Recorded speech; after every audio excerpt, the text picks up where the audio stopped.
तुम्ही कधी विचार केला आहे का, तुमच्या तोंडात फक्त 32 दातच का असतात? 33 का नाहीत किंवा 31 का नाहीत?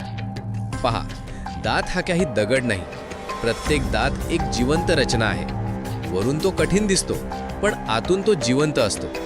प्रत्येक दातात 3 थर असतात. सर्वात बाहेर इनॅमल, शरीरातील सर्वात कठीण पदार्थ, त्याखाली डेंटिन आणि सर्वात आत पल्प, जिथे नसा आणि रक्त असते.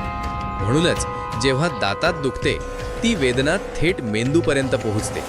पण दात स्वतःहून किडत नाहीत, जीवाणू त्यांना सडवतात. जेव्हा तुम्ही साखर खाता, जीवाणू त्याचे ॲसिडमध्ये रूपांतर करतात. हे ॲसिड हळूहळू इनॅमल वितळवते. आधी छोटे छिद्र, मग कॅव्हिटी आणि शेवटी नसांना संसर्ग होतो. आता खरा प्रश्न, फक्त 32 दातच का? कारण लाखो वर्षांच्या उत्क्रांतीने अन्न कापणे, फाडणे आणि चावणे यासाठी परफेक्ट संतुलन तयार केले. अक्कल दाढ म्हणजे उत्क्रांतीची उरलेली खूण आहे. पूर्वी मानव कठीण अन्न खात होता, म्हणून जबडा मोठा होता. आज अन्न मऊ आहे, म्हणून अक्कल दाढ अनेकदा वाकडी येते. सर्वात धक्कादायक सत्य म्हणजे दात पुन्हा तयार होत नाहीत. एकदा इनॅमल गेले तर ते कायमचे गेले. म्हणून लक्षात ठेवा, दात ही चैन नाही, ती आयुष्यभराची जबाबदारी आहे.